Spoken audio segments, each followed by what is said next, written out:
Good morning everyone. आज की जो हमारी क्लास है इसमें जो हम डिस्कस करेंगे वो आगे का डिस्कस करेंगे। देखिए, मैंने फुल सब्सक्रिप्शन के क्वेश्चंस आपको करा दिए थे issue at par, issue at premium पे। मैं आपको बताता हूँ अब अंडर सब्सक्रिप्शन। तो बेटा अंडर सब्सक्रिप्शन में क्या करते हैं ये देखिएगा आप।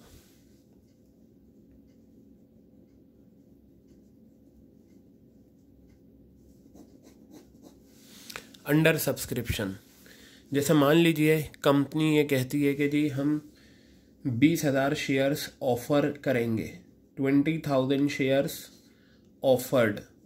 बेटा मैंने आपको बताया था ऑफ़र का दूसरा नाम इनवाइटेड भी होता है और तीसरा नाम अलॉटेड भी होता है। ठीक है, इसका मतलब ये होता है कि कंपनी इतने शेयर्स के लिए इनवाइट कर रही है, कंपनी इतने शेयर्स के लिए इनवाइट कर रही है। जैसे फॉर एग्ज़ाम्पल आपने कहा भाई हम एक फंक्शन में 500 लोगों को इनवाइट करेंगे, लेकिन आते कितने हैं? ज़्यादा भी आ सकते हैं, कम भी आ सकते हैं, और जितना कहा है उतना भी आ सकते हैं। ठीक है, तो 20,000 शेयर्स कंपनी ने ऑफ़र करे, पब्लिक ने अप्लाई करे 15,000। ठीक है, कितने शेयर्स अप्लाई करे पब्लिक ने? 15,000 अप्लाई करे। बेटा आपको पता है अप्लाइड का दूसरा नाम सब्सक्राइब भी होता है। क्या होता है? अप्लाइड का दूसरा नाम सब्सक्राइब भी होता है। क्लियर हो गई बात ये। अब मान लीजिए आपकी जो फेस वैल्यू है वो 10 रुपये है। ये किस तरीके से स्प्लिट अप है? एप्लीकेशन के टाइम आपके 4 रुपये हैं। ठीक है, अलॉटमेंट के टाइम आपके 5 रुपये हैं, और फर्स्ट कॉल के टाइम, फर्स्ट एंड फाइनल, जो फर्स्ट है वही फाइनल है, इसके आगे नहीं मांगेंगे हम, 1 रुपये है। अब सवाल ये है, हम जर्नल एंट्रीज करते हैं तो सबसे पहली एंट्री आपको पता है क्या होती है? एप्लीकेशन मनी के आने की होती है। तो मैं यहाँ लिखता हूँ बैंक अकाउंट डेबिट, यह आ गया bank account debit to share application account. क्या आ गया? Bank account debit to share application account. Clear है बात ये? अब आपको मैंने बताया था ये जो एप्लीकेशन मनी आने की एंट्री होती है ये हमेशा अप्लाइड शेयर्स पे होती है। आपके अप्लाइड शेयर्स कितने हैं? 15,000 रुपीज़। ठीक है, और कितने रुपए हैं? 4 रुपये। तो ये 15,000 इंटू 4 कितना आ गया? ये आपका 60,000 रुपये आ गया। कितना आ गया? 60,000। और ये कितना आ गया? 60,000 रुपीज़ आ गया। क्लियर हो गई बात? अब आप इस एप्लीकेशन के पैसे को ट्रांसफ़र कर दें शेयर कैपिटल में। कहाँ ट्रांसफ़र कर दें? शेयर कैपिटल में। तो बेटा देखिए, आप इसे ट्रांसफ़र करेंगे, आपका आंसर आएगा share application account debit, share application account debit to share capital, share application account debit to share capital account. Clear हो गई बात? कितना आ गया? 60,000 रुपये। जिस अमाउंट से क्रेडिट होगा उसी अमाउंट से डेबिट हो जाएगा और शेयर कैपिटल में चला जाएगा। अब बेटा हम करेंगे 2 एंट्रीज किसकी? अलॉटमेंट की। तो अलॉटमेंट को ड्यू करते हैं, तो मैं यहाँ लिखूँगा share allotment account debit, share allotment account debit to share capital. क्या लिखा मैंने? Share allotment account debit to share capital account. अब मेरी एक बात ध्यान से सुनेंगे आप सभी, सिर्फ एप्लीकेशन मनी को छोड़कर, एप्लीकेशन मनी हमेशा अप्लाइड शेयर्स पे आती है, अदरवाइज बाकी की सारी एंट्रीज अलॉटेड शेयर्स पे होती हैं। तो एप्लीकेशन मनी को छोड़कर बाकी जितनी भी एंट्रीज हैं ये सब अलॉटेड शेयर्स पे होती हैं। तो एंट्री हो गई share allotment account debit to share capital. Allotted shares ये रहे 20,000, लेकिन बेटा याद रखना ये पॉइंट है, अंडर सब्सक्रिप्शन के केस में जितने अप्लाइड होते हैं उतने ही अलॉटेड होते हैं। ये बताओ 20,000 शेयर्स कंपनी ने ऑफ़र करे, अप्लाई करा है 15,000, तो 15,000 ही तो दोगे उन्हें। मान लो अगर एक कॉलेज में 100 सीट्स अवेलेबल हैं किसी पर्टिकुलर कोर्स की, एप्लीकेशन आती हैं 70, तो जब एप्लीकेशन ही 70 आई हैं तो आप उन्हें 70 सीट्स दोगे या 100 दोगे? 70 सीट्स दोगे। तो एक बात पता चली, अंडर सब्सक्रिप्शन के केस में जितने अप्लाइड होते हैं उतने ही अलॉटेड होते हैं। तो यहाँ आप जितनी भी एंट्रीज करेंगे वो सब 15,000 शेयर्स को लेकर करेंगे। क्लियर हो गई, इसमें कोई शक नहीं। अलॉटमेंट फर्स्ट कॉल की एंट्रीज अलॉटेड शेयर्स पर होती है, ठीक है, लेकिन वो कहाँ होती है? फुल सब्सक्रिप्शन और ओवर सब्सक्रिप्शन में। अंडर सब्सक्रिप्शन में अप्लाइड ही अलॉटेड बन जाते हैं, तो 15,000 शेयर्स हम लेंगे। अगर ये फुल सब्सक्रिप्शन होता तो हम 20,000 ही लेते। 15,000 इंटू 5 कितना आ गया? ये 75,000 रुपीज़ आपका ये आ गया, ये आपका आ गया 75,000 रुपीज़। क्लियर हो गई बात। अब इस अलॉटमेंट के पैसे को आप रिसीव कर लीजिए, मंगा लीजिए। Bank account debit to share allotment, क्या लिखेंगे आप यहाँ पर?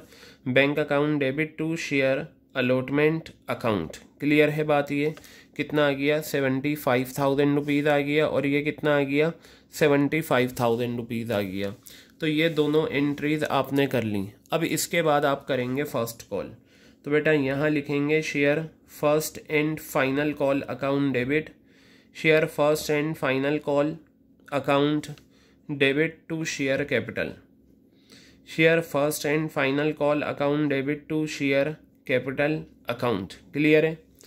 आप यहाँ पर लिखें 15,000 शेयर्स इंटू 1, कितना आ गया? 15,000, और ये आ गया 15,000।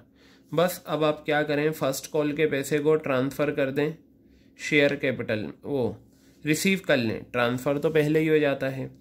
Bank account debit to share first and final call account, bank account debit to share first and final call account. कितना आ गया? ये 15,000 रुपये आ गया, और ये आ गया आपका 15,000 रुपये। लीजिए बेटा, इस क्वेश्चन को कराने का सिर्फ मकसद ये था आपको ये बताना कि अंडर सब्सक्रिप्शन के केस में जो अप्लाइड होता है वही क्या होता है? अलॉटेड होता है। जो अप्लाइड होता है बेटा वही क्या होता है? अलॉटेड होता है। तो आई थिंक ये पॉइंट आपके अच्छे से क्लियर हो गया होगा। ठीक है, अब हम आगे की तरफ बढ़ेंगे। जो हमारा नेक्स्ट टॉपिक है वो बहुत इम्पोर्टेंट है। इसी में ये आपने कर लिया, ठीक है। इसके बाद मैं आपको ले चलता हूँ एक दूसरे टॉपिक की तरफ। हालांकि हमारा अभी ओवर सब्सक्रिप्शन रहता है, लेकिन बेटा ओवर सब्सक्रिप्शन मैं आपको कराऊंगा इस टॉपिक के बाद, क्योंकि ओवर सब्सक्रिप्शन फिर वो आखिर तक चलता रहेगा। तो मैं यहाँ लिखता हूँ उस टॉपिक का नाम, issue of shares, issue of shares for consideration other than cash, issue of shares for consideration, issue of shares for consideration other than cash, issue of shares for consideration other than cash. चलिए बेटा देखते हैं। इसका मतलब ये हो गया कि अगर कंपनी पब्लिक को शेयर्स बेचना चाहती है, पब्लिक ये कहती है भाई देखो हमारे पास पैसा नहीं है आपको देने के लिए, आप एक काम करो हमें शेयर्स दो, हमारे पास कैश नहीं है, हमारा बिजनेस ले लो, हमारी एसेट्स ले लो, उसके बदले हमें आप क्या दे दो? ये शेयर्स दे दो। तो बेटा उसे बोलते हैं शेयर्स इशू करना for consideration other than cash, यानी कि कंपनी को कंसिडरेशन में कैश के अलावा या तो बिजनेस मिलेगा पूरा या असेट्स मिलेंगी। आई थिंक ये बात आपके समझ में आ रही होगी। क्लियर हो गई बात ये? तो चलिए इसमें देखते हैं। मान लीजिए एक कंपनी है जो अपने शेयर्स इशू करना चाहती है पब्लिक को, ठीक है, और पब्लिक उसे खरीदना चाहती है या कोई दूसरे लोग खरीदना चाहते हैं। उन्होंने ये कहा भाई कंपनी देखो सुनो हमारे पास कैश नहीं है, आप हमारी असेट्स ले लो, ठीक है। तो कंपनी ने कहा ठीक है दे दो। तो बेटा जो सबसे पहली एंट्री इसमें हम पास करते हैं, ठीक है, इसमें जो हम सबसे पहली एंट्री पास करेंगे, मैं यहाँ हेडिंग लिखूंगा और हेडिंग की एंट्रीज मैं आपको बताऊंगा। तो मैं यहाँ लिखूंगा ऑन परचेज ऑफ असेट्स। क्या लिखा मैंने यहाँ पर? On purchase of assets. Assets खरीदने पर। कौन खरीद रहा है? ये कंपनी खरीद रही है जो इशू करेगी शेयर्स, असेट्स लेगी और बदले में शेयर्स देगी। क्लियर हो गई बात? तो बेटा असेट्स का नेचर क्या होता है? डेबिट। जब हम असेट्स खरीदेंगे तो सारी असेट्स हमारे पास आएंगी। तो मैं यहाँ लिखूंगा सन्ड्री असेट्स अकाउंट डेबिट। क्या लिखूंगा मैं यहाँ पर? सन्ड्री असेट्स अकाउंट डेबिट किससे ली है हमने, ये देखिए यहाँ कैश इन्वॉल्व नहीं होता, ठीक है। मान लीजिए ये मैं आपको बताऊं, यहाँ पर ये कंपनी है और यहाँ पर ये वेंडर है। वेंडर का मतलब जो बेच रहा है अपनी असेट्स। तो कंपनी ने इससे असेट्स ली, बताइए कंपनी के पास सारी असेट्स आ रही हैं, असेट्स अकाउंट डेबिट।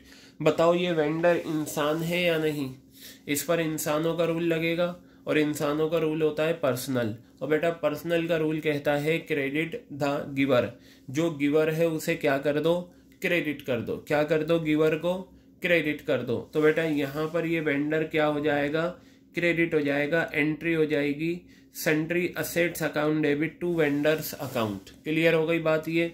अब बेटा एक चीज याद रखना, यहाँ जो हम असेट्स दिखाएंगे ना वो इंडिविजुअली दिखाएंगे। क्या दिखाएंगे हम यहाँ पर, असेट्स इंडिविजुअली दिखाएंगे। जैसे मान लो मैंने मशीन खरीदी, फर्नीचर खरीदा, स्टॉक खरीदा, ये सारी चीजें, तो आप दिखाएंगे machinery account debit, stock account debit, furniture account debit, debtors account debit, अलग अलग आप डेबिट करेंगे। इंफॉर्मेशन आपको क्वेश्चन में गिवन होगी, तो इसकी जो नरेशन आएगी वो आप लिख देंगे बीइंग सन्ड्री असेट्स परचेज्ड। क्या लिखेंगे आप, बीइंग सन्ड्री असेट्स परचेज।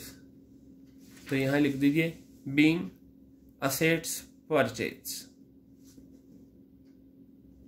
लीजिए ये आपका काफी हो गया। क्लियर है बात ये, सन्ड्री असेट्स अकाउंट डेबिट। उसके बाद हम लेंगे बिजनेस को खरीदेंगे। हम क्या खरीदेंगे, बिजनेस को खरीदेंगे ऑन परचेज ऑफ बिजनेस। ये लीजिए on purchase of business.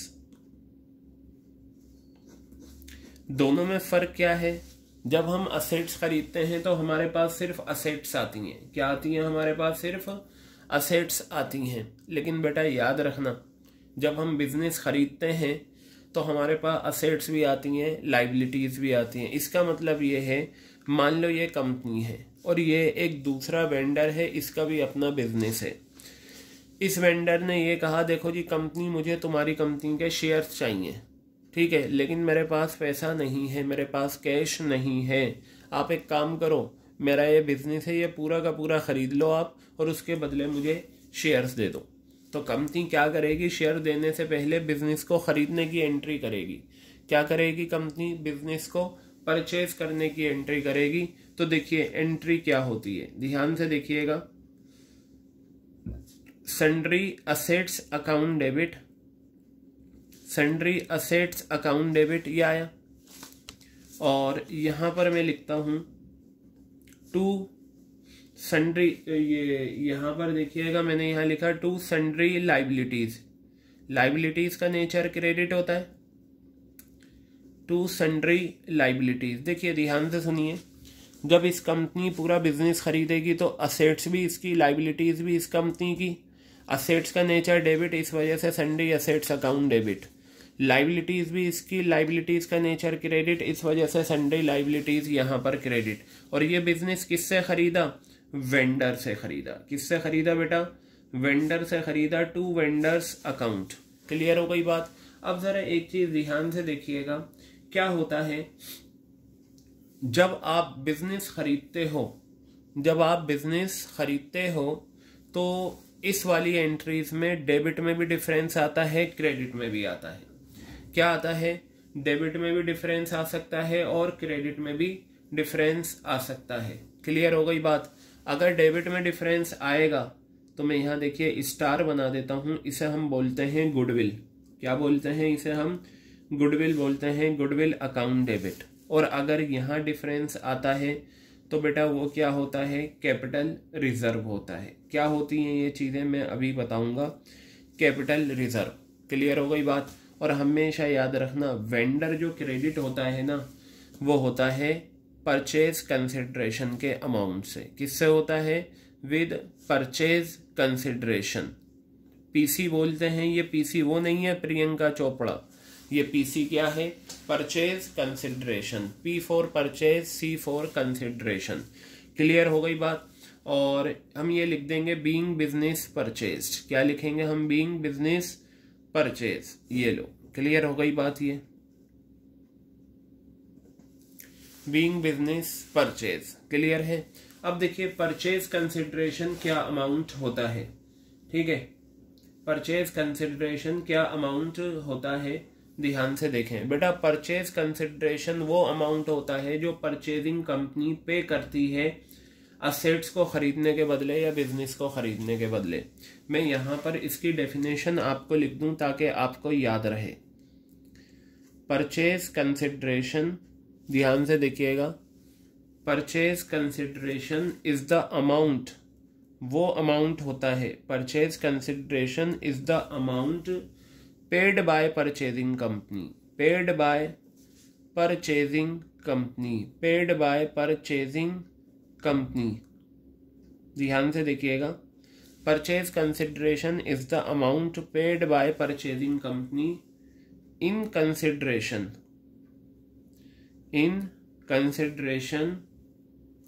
For purchase of assets, in consideration for purchase of assets और बिजनेस, परचेज ऑफ बिजनेस, या तो असेट्स खरीदेंगे हम या बिजनेस खरीदेंगे।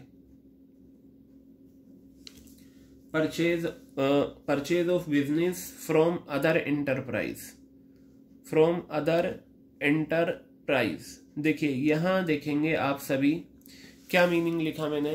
परचेज कंसिडरेशन वो अमाउंट होता है जो परचेजिंग कंपनी पे करती है in consideration for purchase of assets. चलिए मैं दोनों देखता हूं। ये मेरी परचेजिंग कंपनी है जो खरीद रही है असेट्स, ठीक है। तो मान लीजिए बहुत सारी असेट्स थी, परचेजिंग कंपनी ने इस वेंडर से कहा देखो जी वेंडर सुनो, तुम्हारी ये जितनी भी असेट्स है मैं तुम्हें इसका 10 लाख रुपए दूंगी। रुपए नहीं देंगी, 10 लाख के शेयर्स देंगी, लेकिन वो 10 लाख रुपए क्या है, परचेजिंग का अमाउंट है। तो याद रखना क्या लिखा हुआ है, पीसी वो अमाउंट है जो पे करती है परचेजिंग कंपनी। परचेजिंग कंपनी ये हो गई किसके बदले, in consideration for purchase of asset, assets खरीदने के बदले। तो ये असेट्स खरीदने की एंट्री थी।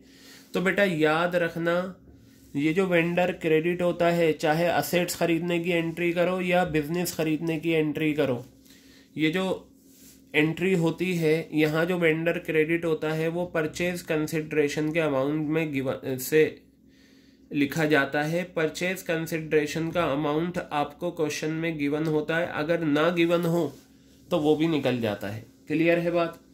अब ये देखिए ये तो असेट्स खरीदने की एंट्री थी और ये बिजनेस, यहाँ लिखा हुआ है परचेज ऑफ बिजनेस। तो वेंडर क्या हो गया, क्रेडिट हो गया। क्या हो गया, वेंडर क्रेडिट हो गया। क्लियर हो गई बात। ये एंट्री आपकी होगी sundry assets account debit to sundry liabilities to vendors account. फिर जब आप इनके सारे अमाउंट लिखेंगे तो देखिएगा डिफरेंस जरूर आएगा। वो डिफरेंस या तो डेबिट में आएगा या क्रेडिट में आएगा। डेबिट में आए गुडविल होगा, क्रेडिट में आए कैपिटल रिजर्व होगा। क्लियर है। क्यों आते हैं ये मैं आगे डिस्कस करूंगा।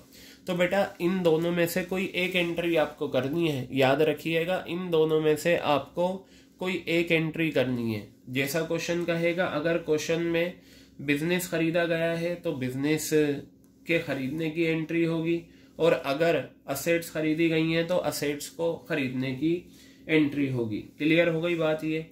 अब चलिए मैं आपको बताता हूं परचेज कंसिडरेशन निकलता किस तरीके से है।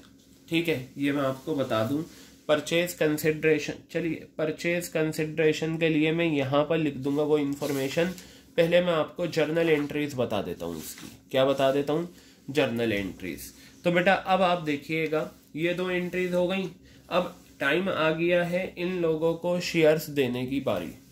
तो मैं यहां पर लिखता हूं इशू ऑफ शेयर्स, यानी कि वेंडर से जो हमने बिजनेस खरीदा है या असेट्स खरीदी हैं, ये देखिए ये रहा बिजनेस जो हमने खरीदा है या असेट्स जो खरीदी हैं, ये बिजनेस खरीदा या असेट्स खरीदी, इसके बदले हमें शेयर्स देने हैं। तो उसको देने की क्या एंट्रीज हैं ये देख लीजिए आप। इफ इशूड एट पार, अगर हमने पार पर इशू करा, इफ इशूड एट पार, पार पर हमने इशू करा, तो बेटा देखिए इसमें है ना, याद रखिएगा कंसिडरेशन वाले केसेस में ये application allotment first call second call का कोई ऑप्शन नहीं होता। ठीक है, ये नहीं होता, इसमें सारा पैसा एक साथ होता है। तो देखिए इसमें पैसा नहीं आता बल्कि शेयर्स इशू होते हैं। तो ये बताइए आप ये वेंडर है, चाहे असेट्स को खरीदने में हो या बिजनेस खरीदने में हो, वेंडर क्रेडिट है। क्यों? क्योंकि ये लेनदार है। किस चीज का लेनदार है? इसे हमें शेयर्स देने हैं। तो बेटा मुझे ये बताइए, जब इस वेंडर को हम शेयर्स देंगे तो ये वेंडर रिसीवर होगा या गिवर? वेंडर ये रही कंपनी। कंपनी अब क्या कर रही है? वेंडर को शेयर दे रही है। तो वेंडर को जब शेयर देगी कंपनी तो ये वेंडर कौन होगा? रिसीवर। और पर्सनल का रूल कहता है डेबिट द रिसीवर। तो बेटा वेंडर क्या हो जाएगा? डेबिट। Vendors account debit. और ये अमाउंट जो होगा ना, ये अमाउंट यही होगा जिस अमाउंट से ये क्रेडिट होगा। जैसे ये वेंडर क्रेडिट हुआ है यहाँ पर और ये वेंडर क्रेडिट हुआ है, तो यही अमाउंट हम यहाँ लिख देंगे। यानी कि पता चला जब हम शेयर्स इशू करते हैं, देखिए बेटा, तो मैं बता रहा था कि ये जो वेंडर डेबिट होता है, ये वेंडर डेबिट होता है किस अमाउंट से? Purchase consideration. और ये जो डेबिट होता है ना, ये अगर मान लो बिजनेस खरीदा आपने, ये एंट्री करी, तो ये जो यहाँ पर अमाउंट आएगा ना, वही अमाउंट उठकर यहाँ आ जाएगा। क्लियर है? तो अब जब हम इन्हें शेयर्स देंगे बेटा, शेयर्स बेच जो देते हैं वो शेयर कैपिटल कहलाता है। तो एंट्री आपकी बनेगी vendors account debit to share capital. क्या बनती है entry? Vendor account debit to share capital account. Clear हो गई बात? But I want to say one thing here, आपको यहाँ है ना नंबर ऑफ शेयर्स निकालने पड़ेंगे कि आपको कितने शेयर्स इशू करने हैं। तो बेटा उसके लिए आपको एक फॉर्मूला लगाना पड़ता है और वो होता है number of shares to be issued. Number of shares to be issued कितना, इसका जो फॉर्मूला होता है, ठीक है, वो मैं आपको लिख देता हूं। Purchase consideration divided by issue price of a share. Issue price of a share, ठीक है। Purchase consideration upon issue price of a share. बेटा इसका मतलब ये हो गया कि कौन सा है? पार वाला है। याद रखना, पार वाले केस में, पार का मतलब ये हो गया 10 वाला शेयर 10 रुपए में। तो इसमें हमेशा याद रखना जो फेस वैल्यू होती है ना, वो इशू प्राइस के बराबर होती है। क्या होती है? इशू प्राइस के बराबर। तो यानी कि जो भी फेस वैल्यू होगी वो आ जाएगी यहाँ पर। तो ये जो आपके नंबर ऑफ शेयर्स निकल कर आएंगे, ठीक है, ये जो नंबर ऑफ शेयर्स आपके निकल कर आए हैं, इससे ये क्रेडिट हो जाएगा। इसकी जो कैलकुलेशन होती, अभी जब हम क्वेश्चंस करेंगे ना, तब आपको ये चीज़ें क्लियर और हो जाएंगी। Number of shares into face value, number of shares into face value. और यहाँ लिख देंगे narration being dot dot shares issued, being dot dot shares issued at par. Clear हो गई बात? तो ये थी आपकी एंट्री जब हम इशू करते हैं शेयर्स पार पर। बेटा अब हम करेंगे शेयर्स का इशू करना प्रीमियम पे, ठीक है। पहले डिस्काउंट पर भी होता था, लेकिन डिस्काउंट आपके सिलेबस से हटा दिया गया है, ठीक है। डिस्काउंट को आपके सिलेबस से हटा दिया गया है। सिर्फ आपको अब क्या करना है? शेयर्स या तो इशू होंगे पार पर या शेयर्स इशू होंगे प्रीमियम पर। तो आप यहाँ लिखिए if issued at premium, if issued at premium, अगर हम प्रीमियम पर इशू करें, ठीक है। तो चलिए देखते हैं। सबसे एंट्री तो यही रहेगी। हमने वेंडर को शेयर्स इशू करे तो वेंडर रिसीवर है। वेंडर्स अकाउंट डेबिट, क्या लिखा मैंने? वेंडर्स अकाउंट डेबिट, ये आ गया अमाउंट, ये PC purchase consideration to share capital. Share capital का मतलब होता है शेयर्स बेचकर जो पैसा आता है, टू शेयर कैपिटल। और हाँ, प्रीमियम पर इशू करे हैं तो यहाँ आएगा to securities premium reserve account. ये जो प्रीमियम पर इशू होते हैं, इस प्रीमियम का नाम होता है to securities premium reserve account. Clear हो गई बात? ये to securities premium reserve account. अब बेटा ध्यान से सुनिए, यहाँ पर भी आपको निकालना पड़ेगा number of shares to be issued. Number of shares to be issued, ये लीजिए, क्या है? सेम फॉर्मूला है, बस इशू प्राइस अलग होगा इसमें। परचेज कंसिडरेशन क्या आ गया, ये आपका purchase consideration divided by issue price of a share. Issue price of a share, एक शेयर का इशू प्राइस। तो बेटा यहाँ पर देखिएगा, अब यहाँ प्रीमियम पर इशू करे हैं, तो यहाँ पर जो आपका इशू प्राइस होगा ना, वो किसके बराबर आता है, face value plus premium. Face value plus premium, ठीक है। अब यहाँ पर जो हम लिखते हैं कैलकुलेशन, वो बहुत सिंपल है। शेयर कैपिटल में हमेशा फेस वैल्यू से लिखा जाता है। नंबर ऑफ शेयर्स, क्या लिखेंगे आप, number of shares into face value, number of shares into face value. और यहाँ पर number of shares multiply premium पर शेयर, क्या लिखेंगे, प्रीमियम पर शेयर, प्रीमियम पर शेयर। क्लियर हो गई बात ये। Number of shares into face value, number of shares into premium पर शेयर। बताइए कोई परेशानी इसमें? तो ये था आप, और यहाँ नरेशन आ जाएगी, being dotted number of shares issued at premium, shares issued at premium, premium पर आपने इशू करे। क्लियर है बात ये? तो बेटा ये था आपका क्या, issue of share for consideration other than cash. मैं एक क्वेश्चन कराता हूं ताकि उससे आपको ध्यान में आएगा कि ये करना किस तरीके से है हमें।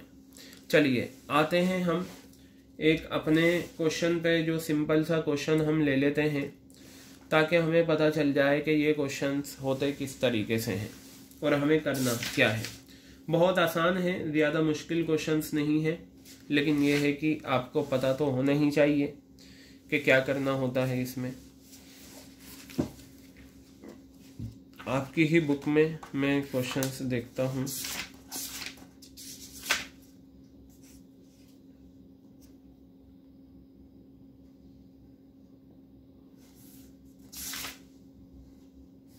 चलिए बेटा एक क्वेश्चन हम ये लेते हैं, अगर एक्सरसाइज में भी देख लें, अगर एक्सरसाइज में कुछ क्वेश्चन ढंग के मिल जाए।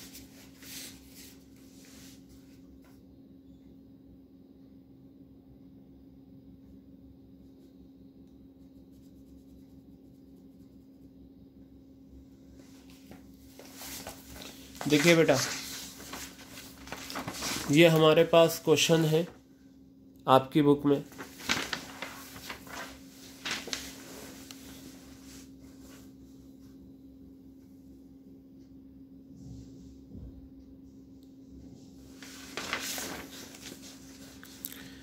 क्वेश्चन थोड़ा सा ब्लर है लेकिन कोई परेशानी नहीं है, जो मैं बोल रहा हूँ एक ये क्वेश्चन नंबर 31 हमें कवर करना है। इसमें सिंपल सा क्वेश्चन है, ठीक है। या हम ये ले लेते हैं क्वेश्चन नंबर 30, ये रहा question number 32। Question number 32 I think आपको विजिबल है, अगर विजिबल ना हो तो सिर्फ मुझे सुनना। यहाँ पर लिखा हुआ है good luck limited purchased machinery costing ₹10 lakh from fair Deals limited. देखिए गुडलक लिमिटेड है, उसने परचेज करी मशीनरी कितने रुपए की, 10 लाख रुपए की फेयर डील्स लिमिटेड से। कंपनी ने पे करा प्राइस, मतलब कैश नहीं दिया, प्राइस को कैसे पे करा, इक्विटी शेयर्स इशू करके 10 रुपये का एक था 25% के प्रीमियम पर। क्लियर हो गई बात? तो बेटा हमें गुडलक कंपनी की बुक में जर्नल एंट्रीज करनी है। क्या करनी है? गुडलक कंपनी की बुक में जर्नल एंट्रीज करनी है। तो सबसे पहले आप 10 लाख रुपए की जो मशीनरी आपने ख़रीदी है उसकी एंट्री करिए।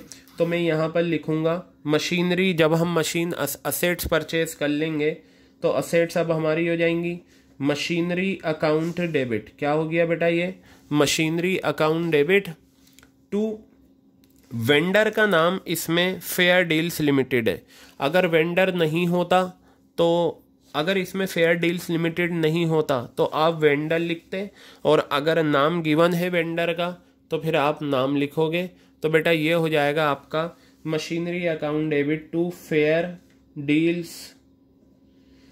Deals Limited account. क्लियर है बात? कितना अमाउंट आ गया बेटा? ये 10 लाख रुपए आ गया। कितना आ गया? ये 10 लाख रुपए आ गया। बताइए, क्लियर हो गई बात? ये तो जो पार वाला केस, ये आपने असेट्स खरीदी हैं, इसमें वेंडर 10 लाख रुपए, यही क्या है? परचेज कंसिडरेशन का अमाउंट होता है। अब ये बताया, ये जो फेयर डील्स लिमिटेड को 10 लाख रुपए की पेमेंट करी है वो कैश में ना करके शेयर्स इशू करे हैं, और क्वेश्चन ने बताया इक्विटी शेयर्स इशू करे हैं, वो भी 10% 25% के प्रीमियम पर।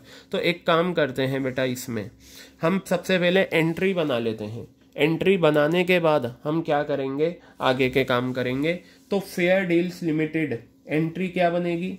Fair Deals Limited account debit, Fair Deals Limited account debit to equity shares issue करें तो एंट्री होगी इक्विटी शेयर कैपिटल।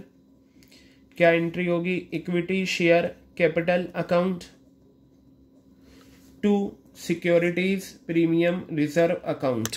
क्या आएगी बेटा? Entry to securities premium reserve account, to securities premium reserve account. ये लीजिए। अब है ना, आप क्या करेंगे? ये जो वेंडर कितने से क्रेडिट हुआ था? फेयर डील्स लिमिटेड 10 लाख, इसी अमाउंट से ये डेबिट हो जाएगा 10 लाख रुपए। अब ये दोनों अमाउंट आप तब लिखेंगे जब आपके पास नंबर ऑफ इक्विटी शेयर्स आ जाएंगे, तो वो निकालना पड़ता है आपको। तो सबसे पहले हम निकालेंगे नंबर ऑफ इक्विटी शेयर्स। क्या निकालेंगे हम? Number of equity shares. और वो निकलेंगे, क्या फॉर्मूला लिखा था?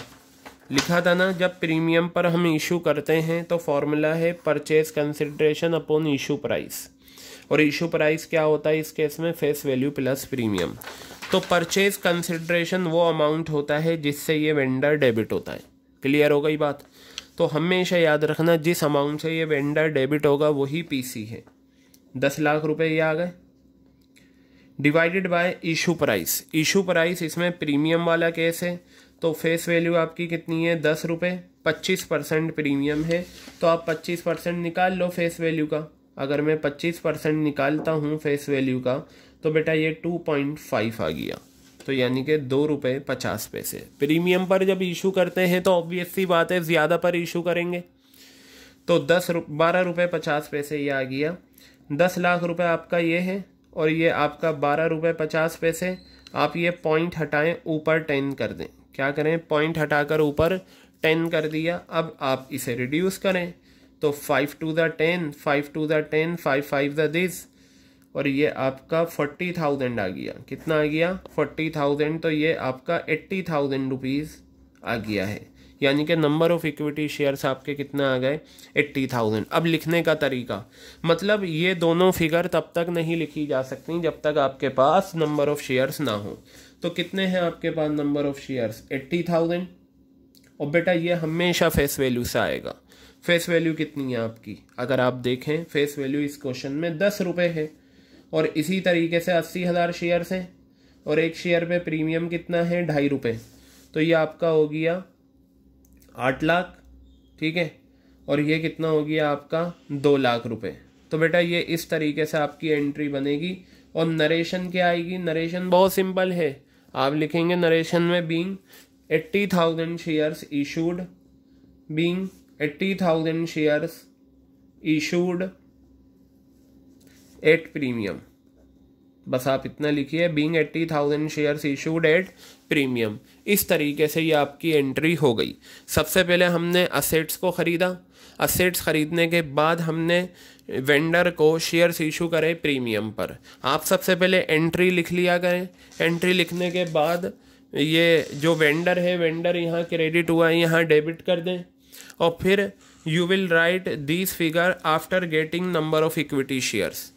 जब आपके पास नंबर ऑफ इक्विटी शेयर्स आ जाएंगे तभी आप क्या करेंगे? इन दोनों के अमाउंट लिखेंगे। सो बेटा this question we have done, and wait for some more questions on this topic. You know very well one question will be definitely asked in your exams. Is it clear? And this topic is very simple. Okay, so we will cover other questions in next recording.